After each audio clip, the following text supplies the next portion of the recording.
What's going on? What's going on, ladies and gentlemen? Welcome to the Successes Within Reach podcast. I am your host, Shannon Smith, and this is episode 4, Educating Our Youth in Today's America. We have two dynamic guests with us this evening. First up, I want to bring on, she's a high school principal in the Northern Virginia area. We have Mrs. Monica Charles Williams.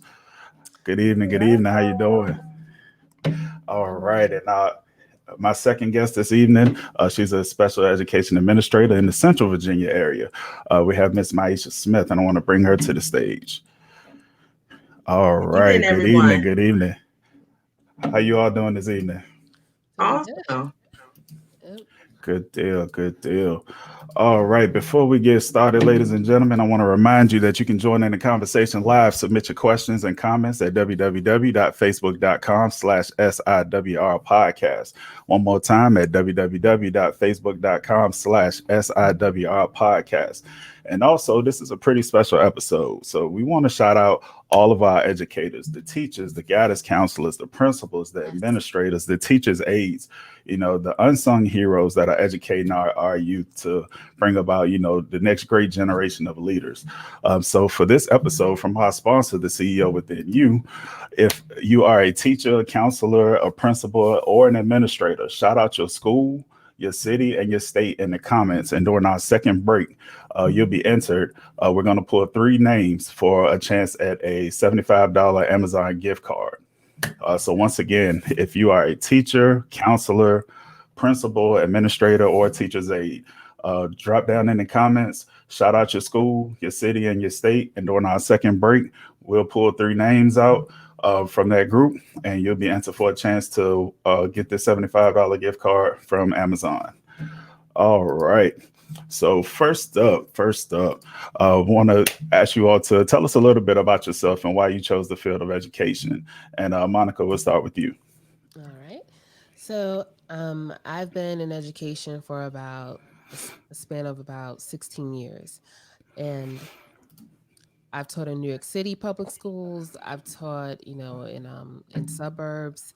I've taught in all levels. I was a special education teacher, and I'm dual certified. So actually, I taught general ed, I've taught team taught settings, and I've taught self contained. So, um, but my main focus has always been how can we do what's best for students? How can we support our kids? And my second grade teacher, Mrs. Skinner, shout out to Mrs. Skinner, New York City. But she's the reason why I wanted to become a teacher. She's the reason why I got into Mhm. education. She just made it so much fun in the classroom. And she always taught me that I remember when I was younger, but um, she always made me believe that anything was possible as long as you have an education.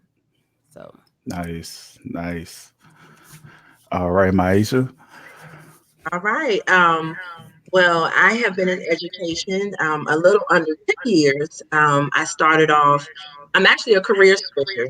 I had a friend that was working at a therapeutic day school, and they had an administrative position open, and they told me you should apply. And I got there and I was like, oh, I want to get in the classroom. I want to go where the action is. So I ended up going back to school, getting my license, and becoming a teacher. I've Mhm. worked with the ID population, the autism population, the SLD population, self-contained and inclusion.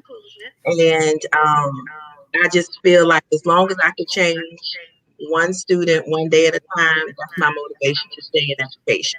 So mhm. kind of where we are. Awesome. That's awesome. That's awesome. All right. So we know over this past year, pretty much the whole world changed. The pandemic crisis that hit us, completely out of left field, and it changed everything. Our home life, our work life, and of course, that also meant that our school systems changed a lot. So I want to ask the both of you, what is the current climate in our school systems with the multiple adjustments due to the pandemic crisis? And Maisha, we'll start with you this time. Oh man, I was not. But I can say that with this current pandemic, um, the school climate is delicate. This is a time where we definitely show a lot of care and compassion. Anyone that's in education and that loves their job, even a parent, we all recognize the importance of why we want our students in the building. We Hmm. recognize that remote learning is not the best fit for every child.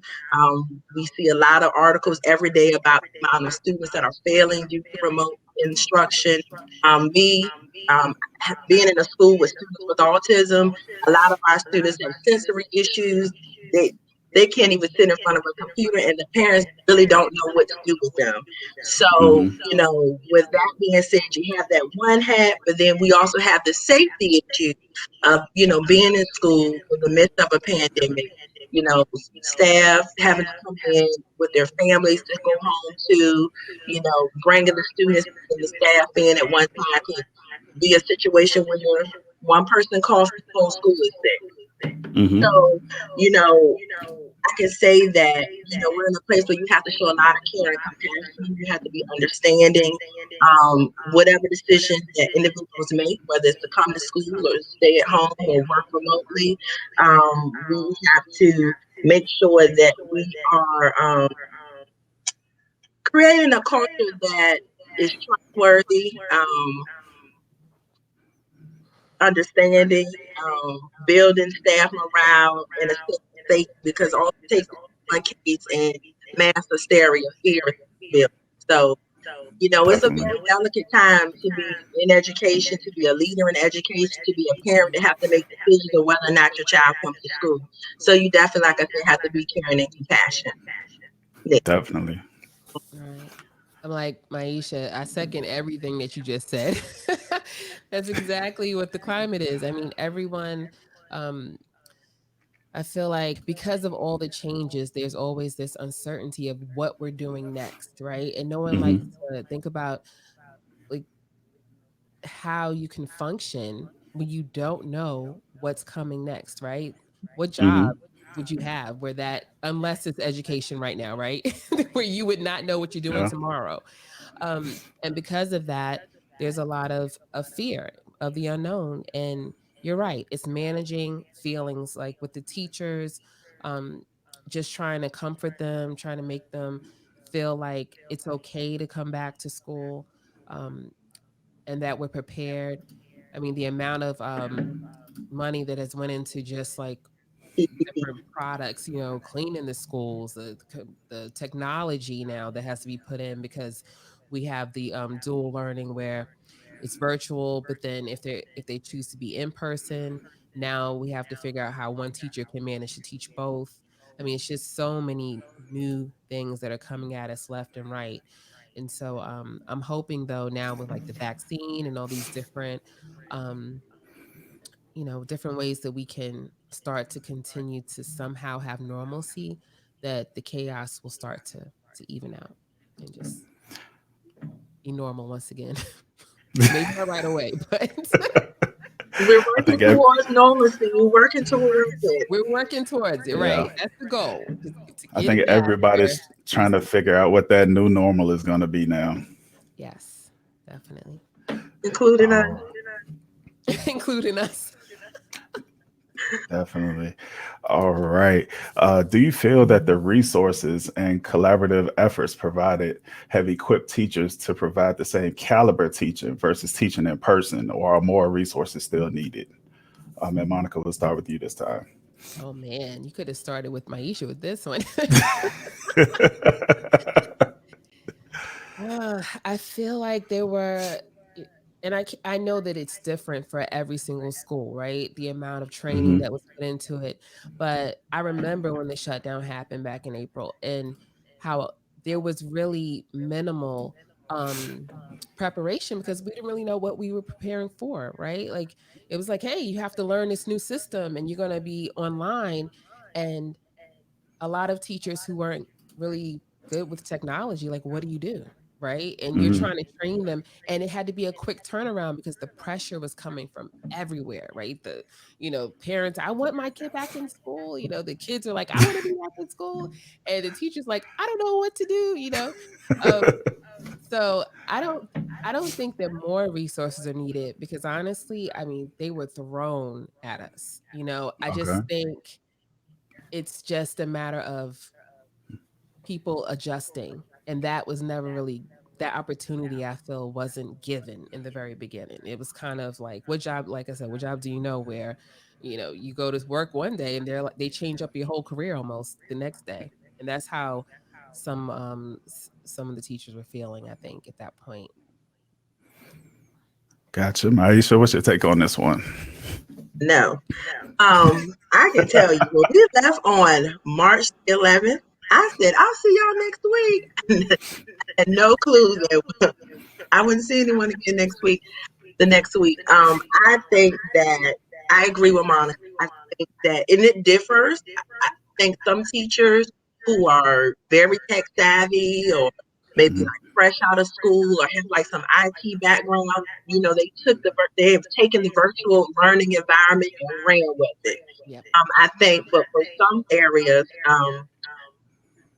I think that teachers who are kind of veterans who are used to paper and pencil and not so much into the technology really struggle. I think when we look at how some divisions were planning for students to come back and not really so much focusing on virtual instruction, and at the last minute had to change over to virtual instruction and didn't put as much of the time and energy and training the staff on the resources to be virtual. I think that Mhm. was a hindrance. And, again, just adjusting to the new norm. I think that again, I don't think teachers a, they need additional resources. I think we just need, in my opinion, to pick something and then perfect whatever it is that we're going to go with. And I think because again, you had the pressure of parents and different things. Some people that I went to private school and superintendents were, focusing on trying to open schools, and that wasn't the case. So all they had to flip to remote, instruction for 8,000 students. Mhm. That was tough. Yeah. So, who do you I'm think has glad I been wasn't. tougher on? I'm glad I didn't have to be the one to make that decision for 8,000. That was a tough decision, right?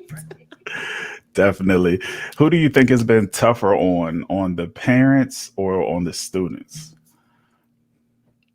Monica, I was about to say, Maisha. Um, you no, honestly, I I would feel say like I'm both. going to say students. I'm actually Mhm. going to say students, and this is why, because they were they're technically being robbed of their time in high school. Like, people have those high school stories, and the camaraderie where they're with Mhm. their friends and they build these memories, and these are not memories that they are fond of right now. you know, they couldn't see their Definitely. friends. Like, I have a teenager, so I know it kind of broke him, not to be able to be in the school to, build those relationships that you normally would, you know. And even though I know it's difficult for parents, right? Because you're like, oh my God, parents are home and they have to stay on top of their kids now. And if they have, like, daycare issues, things like that. But speaking from a high school perspective, parents can adjust, right? Like, but when it comes to the students, that's just a hard blow when they're used to a Mhm. certain way of living, and now they don't have that anymore. So I don't know. I just Well, I'm going to say both. Um, and I say that because um, from an elementary standpoint, I feel like, you know, I've always said out of this entire pandemic, I feel like the children are suffering the most because as of now they're going to be required to know the same information. They have the same graduation requirements, Mhm. and those students on the elementary level who are in that K through 3 foundational skills, that is missing. And then you have parents who are trying to stay safe, trying to keep a job, trying to find a job, and then having to be responsible for being a teacher for their child, Mhm.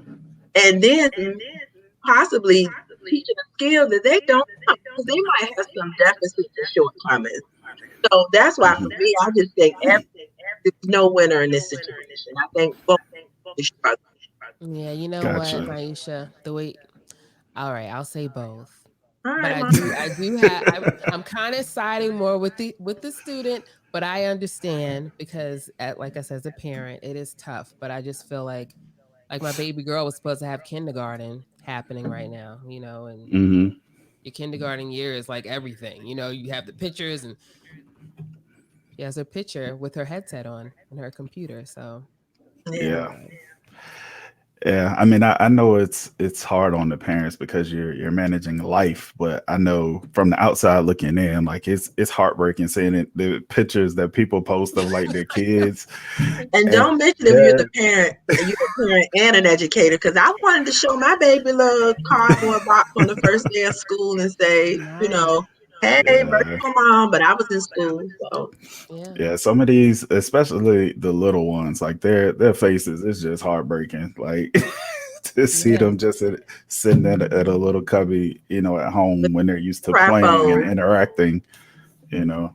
Yeah. And the headaches they have, like the time that's spent on the computer Hmm.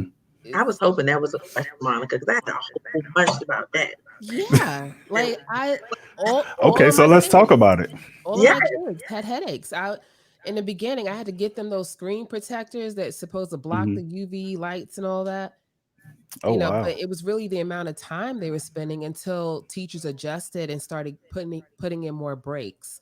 And even on the Hmm. high school level, we had to have that conversation, like how can we put in breaks so they can have less screen time? How can we Hmm. make those adjustments so they're not going home doing a lot of homework and that continues their day, right? They started at like 8 o'clock, they're doing homework till 6. That's a huge amount of time to have your eyes focused on a screen. Hmm. And that came with a lot of trial and error because we were not Mhm. ready. Right. That's the thing. Wow. No one knew. No one knew. That's something I hadn't even heard, anybody mention that their kids were having headache problems from, the extended screen time. Like that's a whole nother issue in itself, that I feel like administrations and school boards have to address, hopefully enough teachers and parents are bringing that to their attention. Mhm. Yeah, it was definitely addressed, I know, for, our district, but it was Hmm. probably addressed. Was it addressed for you too, Maisha? Like, I've been to a few yeah. school board meetings. I couldn't wait to hear these mitigation plans. I was like, ooh, what they doing? Yeah. And you know Oh what? The, man. the faculty, the teachers needed breaks too, because they were Hmm. saying the same Hmm. thing. They're like, if the students are staring at the screen at them, they're doing that all day, all their classes. They had one little break for lunch and then it was like right back at it. So it helped. It was a win-win, I think, on both sides when we put in the breaks for their Wow. learning. Oh wow. So, we just spoke about the different adjustments with the parents, which kind of transitioned into my next question. What are some good resources and websites that parents can visit to help reinforce what's being learned virtually and to further enhance their child's online learning experience? Teachers are saying, I mean, not teachers, some of the parents are saying, I'm not familiar with this particular subject or with this particular curriculum. So, what are some websites that they can go to kind of help the kids out as well as help themselves out? Okay. Did you want to go first, Maisha? Mm-mm. No? Okay. I think we're probably going to have a lot of the same things. I mean, Hmm. Google Classroom is like a godsend, I feel. Hmm. You could do everything on that. And for educators, you should know, right? They're probably already putting stuff in the comments, but they can create tests, formative assessments, um, and it's just they have so many new things that they're doing every other day. They're adding to Google, so that's one. Mhm. Khan Academy is the oldie but goodie. They have all these tutorial videos Yes. you can watch it, and it's so clear and precise. It breaks everything down. I, I Mhm. I use it for my son for math because if he watches something he doesn't understand it, I'm like Khan Academy. Go back, go Google it and bring it up. It's so quick and easy. Quizzes. That's just a fun way to for your kid to interact. It's almost like I don't know, it's not quite a video game, but when they go on it, they answer questions, they get points. It's just like Kahoot. That's another fun I way to was learn for students, right? Kahoot. Um, and then Go Formative is more for the teachers. if they Okay. use that, they could see in real time what the students are doing. And it definitely is, you can integrate it with all these other systems that they have anyway. So they were more tutorials with parents. Yeah, I know. But I bet it's Google. I mean, the internet. I had encyclopedias growing up, so Mhm. you know Yeah. what I'm saying? Yeah. Britannica. So if you have the internet, you can Google almost anything. YouTube. I forgot about YouTube. YouTube has everything. YouTube YouTube is on University never Prime. fails. Yeah. I was gonna say Reading Rocket. I think that is a good tool for not just, and I keep looking down, I had to write, COVID got my brain just all over the place. But it's a great resource for teachers and parents with reading strategies. ABC Mouse. I know we see that on TV a lot, but that's a good one for smaller kids. Because see, Monica with the big kids, I'm gonna come stay down I here. know. Um, PBS, the website has a lot of resources. Scholastic newsletters, the Scholastic website. Um, I well, this is not necessarily a website, but there's a lot of virtual tours um, that explore a lot of different things, virtual field trips to kind of reinforce what the teacher is teaching. The YouTube, let me just put that, but I'll go to right there. Um, and then I think in time when we talked about that, but I think it's important that we look at things that are not technology because again, our kids spend a lot of time on the computer, and if you have Hmm. a little boy like I do, they probably spend a lot of time on the game as well. And so, because I work with a lot of students with like ADHD and things, I think we need to kind of talk about some things they do that's outside of the computer, like Hmm. old-fashioned letter writing, to work on that handwriting. Um, and I think something else, some things like board games, red light, Hmm. green light, those old school games that really still test that rote memory, that working memory, having them have to follow directions, those physical activities where they have to have a fast response, decide what they're going to do next. I think it's good to get so they can burn some of that energy because sitting in front of a computer all day, we need to find some ways to get them moving. Definitely. So I think those are some things that we may not think about as parents, but I think, they don't have peas and different things where they will be moving, going to gym, going to lunch, moving around. So still giving them those opportunities, I think is very important for our smaller babies. Nice. And you're Nice. right about those books, like the stuff that's not technology for the younger kids. Since I have some, 5 and 7 year old, but I go to Barnes and Nobles. I know sometimes people like it's a little pricey, but they have a whole section, educational section, Mm-hmm. um, Hmm. and it's nothing but tons of resources. I mean, from the letter writing, like you said, all the way up to algebra 2 and pre-calculus books. Like, so if you just want something, even summer for the summer, my Summer kids are bread. still in school. You know what I'm saying? Man, They're like, I hate that my mom's in education. won't And pull I'm that like, workbook out. yeah, I'm like, let's go. We gonna keep learning through the summer. So, oh, and Gotta do Amazon. it. You could order stuff off of Amazon all day. Get it Mm-hmm. faster than Barnes and Nobles. So, Mm-hmm. Hey, can't go wrong with Prime. yes. All right, ladies and gentlemen, once again, I'm your host, Shannon Smith, and this is episode 4 of the Successes Within Reach podcast, educating our youth in today's America. We're going to pause for a quick break and we'll be right back. I'm ready to get the moment.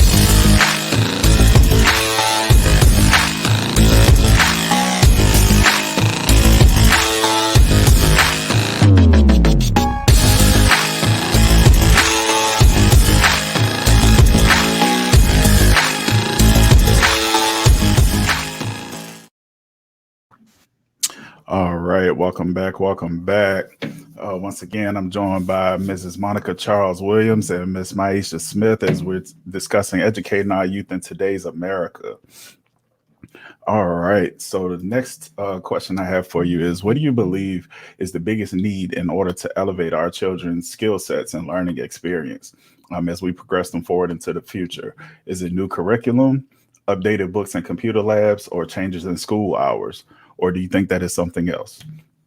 And Myisha, we'll start with you on this one. Oh, good. Mm. Say those was the options on it when you said that's the question. Let's see. What do I believe? I'm waiting for the options to come back through. It's a new curriculum, updated books and computer labs, changes in school hours, or do you think that is something else? Um, come back to me. Okay. Yeah. Oh my goodness. Okay, Myisha, you done threw me out there. I So, don't know. you know, this is a loaded question. You know why? Because depending Ooh. on where you are, we know that all schools are not created equal, right? And the Mhm. Hmm. resources that, I may have in my school, you may never even have a touch of it at your school. And that's very unfortunate. So yes, for some schools, there may need to be some updated books, right? Look at that. Tom was like right on point with that updated books. Um, when it comes to the curriculum, I mean, the curriculum has been the same for Forever. forever. Hmm. I think if we had one area to focus on to update, that would be history. But that's for a different show, Shannon. I won't go into that.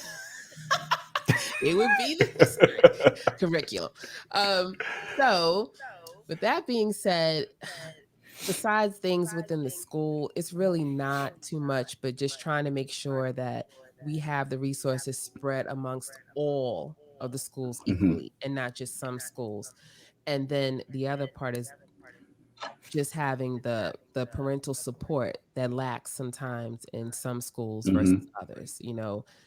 I've been at schools where if we have 5 parents show up at PTA night, that's a blessing. Oh, We're like, we're wow. so glad you're here.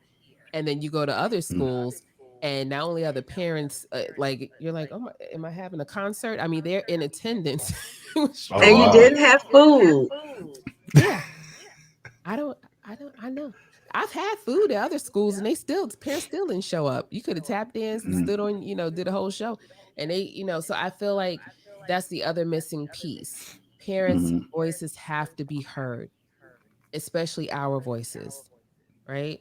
They have to be Gotcha. heard. And often those are the voices that are missing in decisions that needs to be made at the schools in order to Hmm. better the education for our students.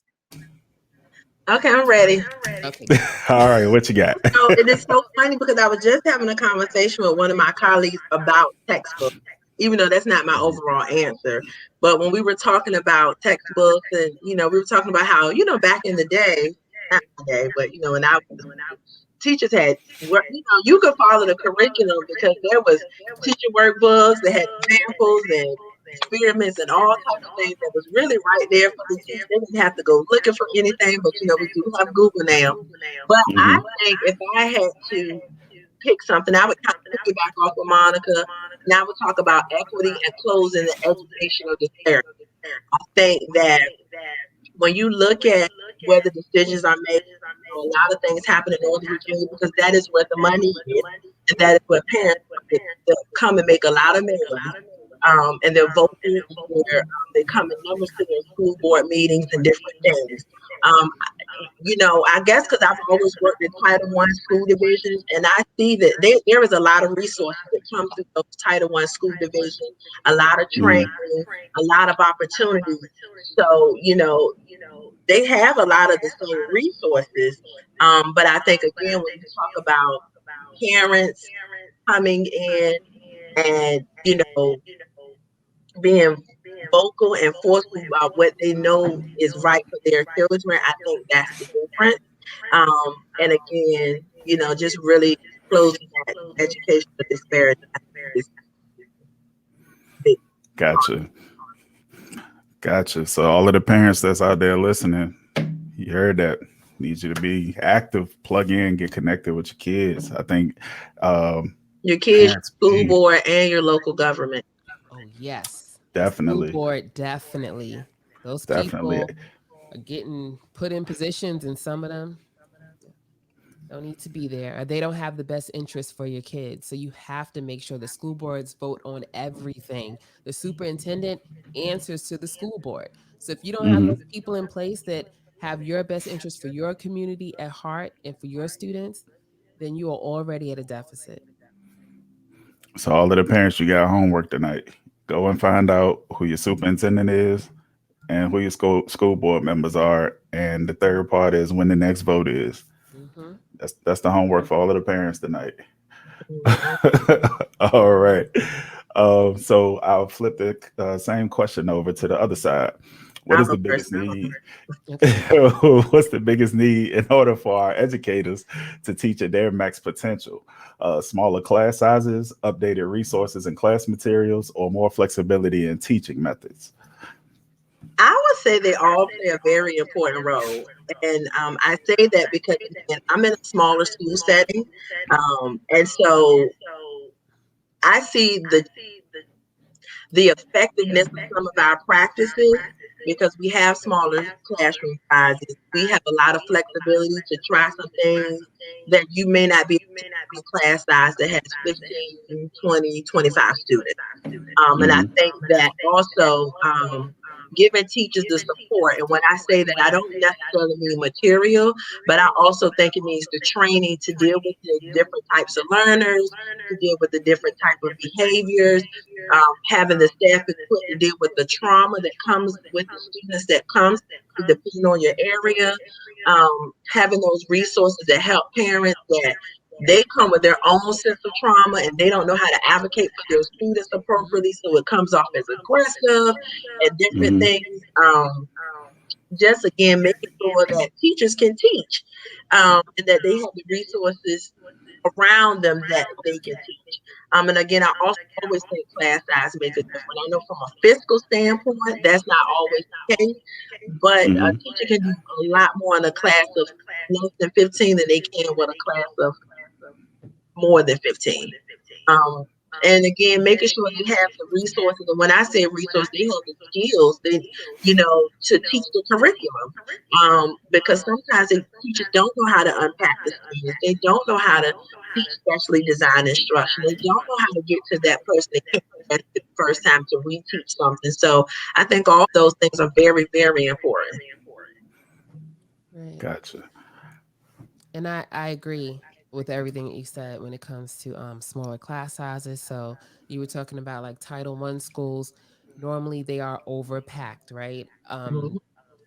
Way above what they're supposed to have in their classes.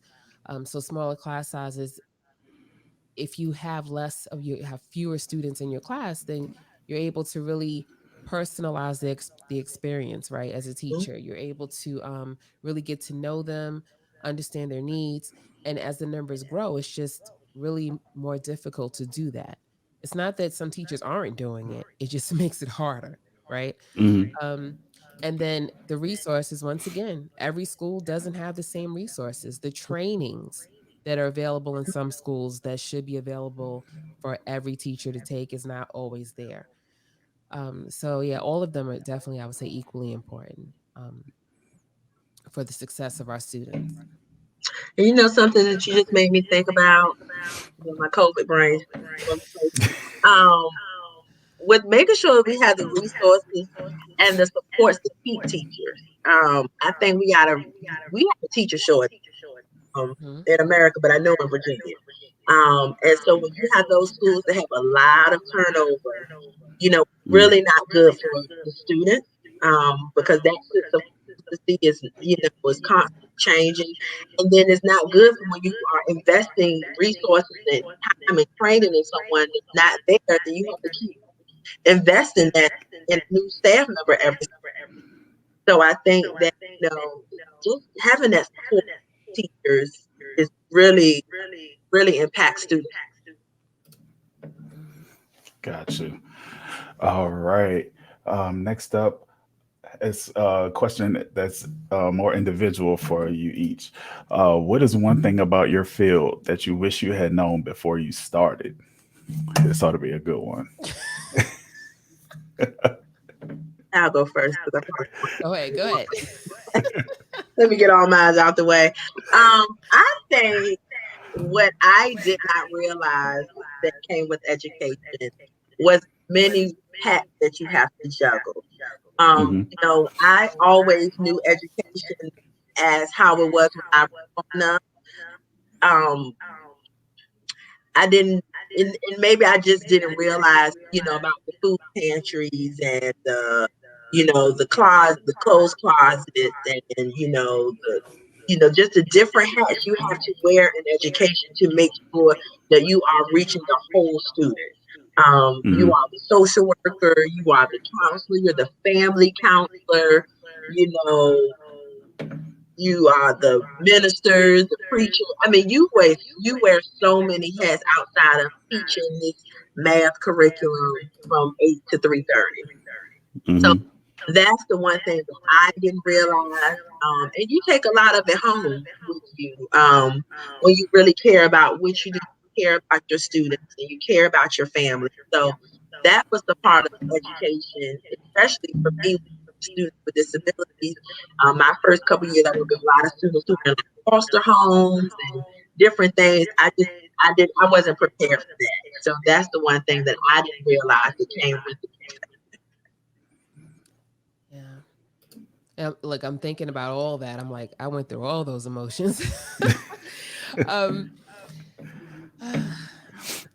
let's see. One thing I could tell my old self would be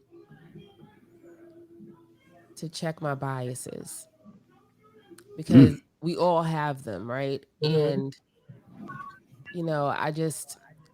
I came in, I think, in the very beginning, like, hey, I'm a teacher. I got this. I know everything, right? And these kids are going to love me, and and the biggest awakening for me, I remember, was one student who, I kept coming after her like, hey, do your homework. Do your homework. Why haven't you done your homework, right? This was me all the time. You got up close like that, Monica. Do Yeah, your homework. do your homework. Just Do your do your homework. homework, right? With the head nod. This was my New York City days, so I had to come correct. Do your homework, right? And Oh man. and then one day she turned around to me. I'll never forget what she said to me. She was like, Miss Williams, I don't have a space to do my homework. When I go home, I don't have a place to do it. I want to do it, but I'm living it. She explained her life, her chaotic life. She's living, I mean, hopefully she's grown now. I'm not gonna put her name out there, but I mean, she was living with her sister and like three other kids in a one bedroom apartment somewhere in New York City, and she literally had no space to do her homework. Mhm. Mm. And so what I mean by like check my bias, like check how I view things, Mhm. because we all have our perspectives of how things should be, but it's only because of our experiences that we have those perspectives. And Hmm. so it caught me off guard because, she's brown like me, right? But we have two totally different experiences growing up in life. I had Mhm. a place to do my homework and she was bright. So I'm like, why aren't you doing your homework? Mhm. So that's something I would have told myself, like, just really get to know people's experiences before you judge what they should be doing or what they shouldn't be doing. Because education is all about knowing that student. Like that is my biggest thing. I started mentor programs. I've done so much for the youth because that's the missing piece. Hmm. You have I'm to gonna tell know you who they are. one of the best experiences I had was when I got on the school bus and went around the community in which I was teaching and seeing the different areas and you know what I'm talking about, and the hotels where people were Yeah. like living, like that was a culture shock to me. I was like, oh my God, but I think that that's Mhm. important when you are talking about educating students and connecting with them. You really need to see what our children go through before they come through the day. Hmm. Yes. As both of you just talked about that, I couldn't help but think about that scene from Lean on Me, where he was wondering what was wrong with Kanisha, and she Mhm, started explaining her home situation. And when he mhm, went there, he was like, "What in the world is going on? Like, you were one of my best parents back in the day. how did we get here? Life. And sometimes you just don't know what students are dealing with at home. So, Yeah. at 22, I was not ready for that. Right. Yes. Neither was I. But we're here. Yeah. I mean, Definitely. that's what keeps you going because Yes. from all the stories, you've also, like, I've also seen students who have just, their lives have changed for the good, like homeless, and they're sitting here being teachers right now. Mhm. Um, Hmm. I mean, the abuse they might have went through in their homes. I mean, I've definitely had to call CPS and get involved in a couple of things just from all the horrible things that a lot of students went through when I worked in the city, but they made it through. Mhm. Hmm. Their spirit, their perseverance, Mhm. they're relentless, and that's when you have those stories of those students. You're like, this is why you do it. Yeah. Changing Nice. lives, one student at a time. Yep. That's my slogan in the morning. Nice. I have your own theme music and slogan. Hey, you got to have something every morning to get you going. Mhm. Oh man. All right, ladies and gentlemen. Once again, this is Successes Within Reach, episode 4, educating our youth in today's America. We're gonna take a quick break for our second break, and when we come right back, then we will look into these Amazon gift cards. We'll be right back. Ooh, thank you.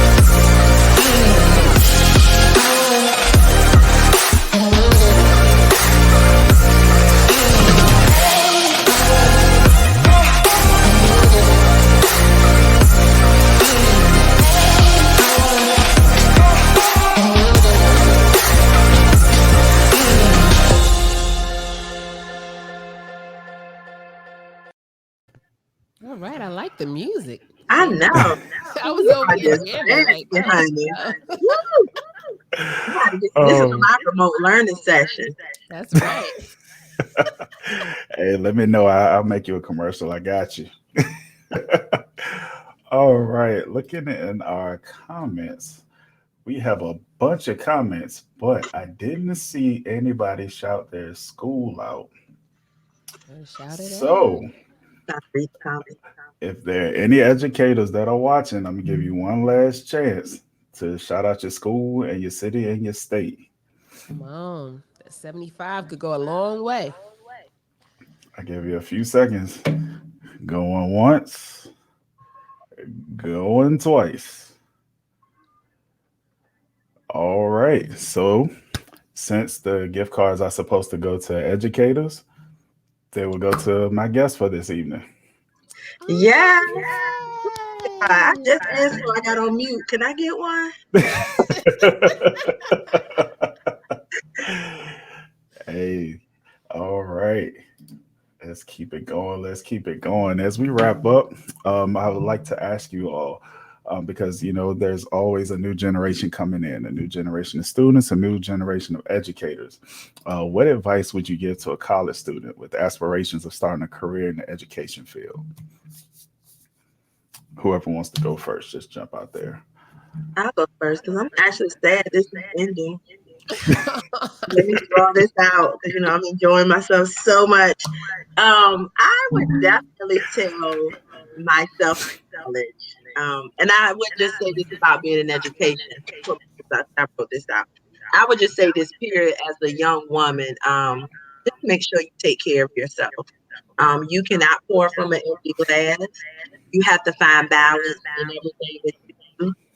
So make sure that you are actively practicing having a good home work life balance.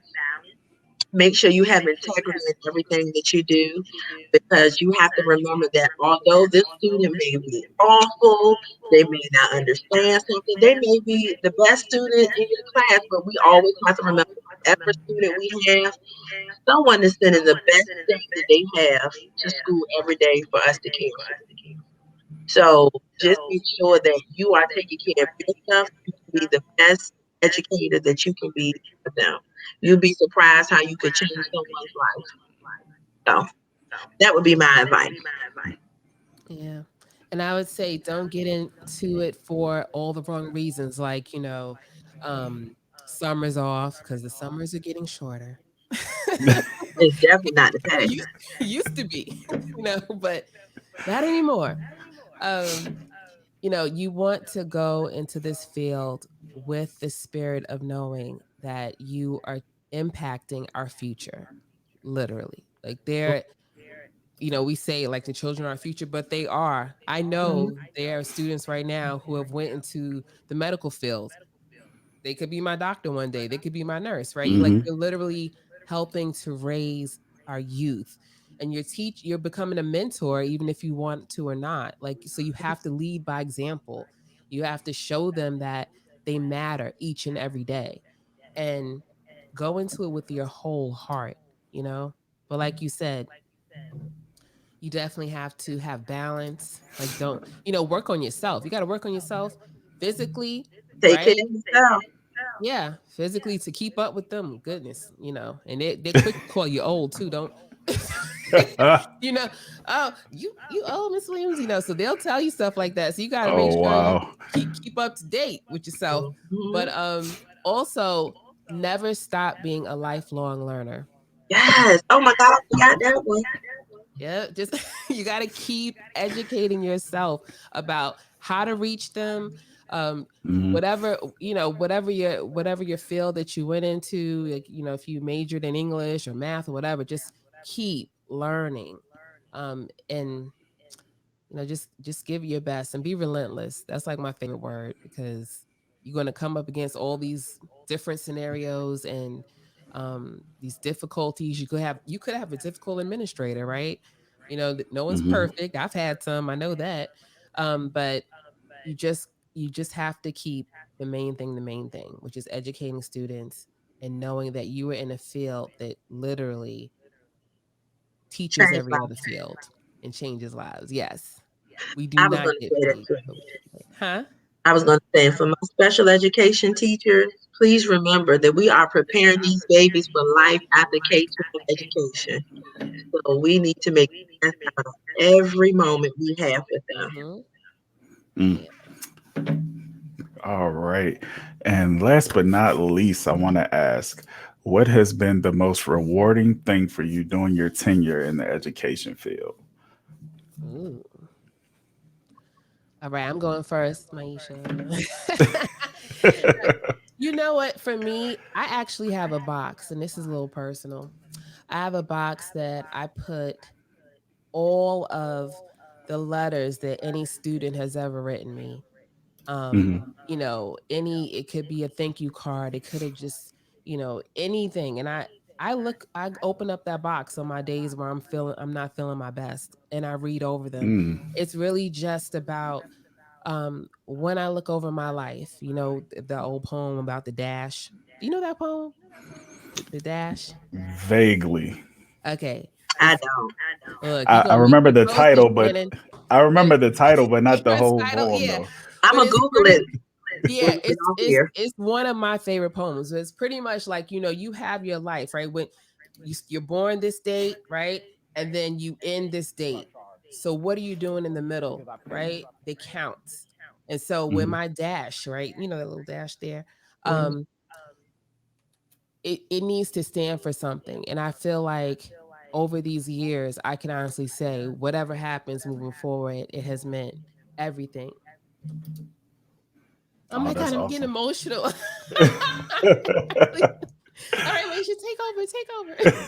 No, girl, you was doing so That good was with these awesome. dashes and stuff. I was just like, All right, whoa, fine. how can I Yeah. come behind that? But since I don't want the show to end, I'm going to come behind that.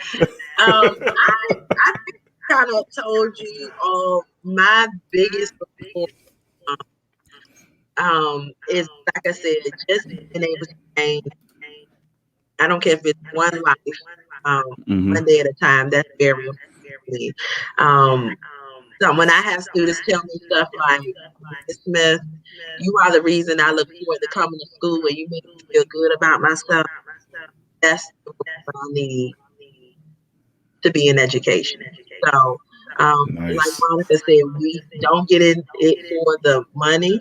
We don't get in it for summers off or being off at 3 o'clock because we take work home. We are Hmm. advanced basketball games. We are cheerleader coaches. We support our students in the AAU games. It goes beyond those four walls we're in. So for Mhm. me, that's my biggest reward to keep me going. Yeah. Nice, nice. All right. This has just been awesome. Like again, I just want to say, thank you to the both of you for joining me this evening, and shout out to all of the educators out there. Like I said, teachers, principals, administrators, counselors. Like I don't think that enough. Congratulations and kudos and thank yous go out. I definitely think with this pandemic happening and the kids being at home and parents seeing just how much goes into teaching kids on a daily basis. I think a lot of people have a lot more respect and appreciation for what it is that you all do on a daily basis. I know I've definitely seen it on social media. Parents are like, man, when they go back to school, these teachers need a raise ASAP. Yeah, it took a little extra time with the kids. Like it's so many people that have a brand new appreciation for what it is that you all do. It, like I said, I just want to salute all of you. And as we wrap up, everybody knows that season two, I'm doing something a little different as we close out. So Wait, this I want week's to say mind. one more thing. One more thing. Oh, go ahead. Go I'm ahead. just playing. I just don't want to end. I just enjoying this, Shannon. Like I just got my little light going. I get to talk now. Wow. All I right, know. Oh my Look, goodness. it's okay, it's wrap us up, teachers, Shannon. not teachers, it's counselors appreciation week this Yes. week. So, I'm just so proud of the counselors, but it's Yes. not educators are amazing. I would shout out to Definitely. all the educators. It's just Yes. they do so much work every day, and people have no idea that 3 o'clock does not end their day. The good ones, Mm-hmm. anyway, the very good ones, Mm-hmm. is not end their day. So yeah. Definitely. All right. This week's mind shift moments. One of my favorite quotes from C.S. Lewis says, hardships prepare ordinary people for an extraordinary destiny.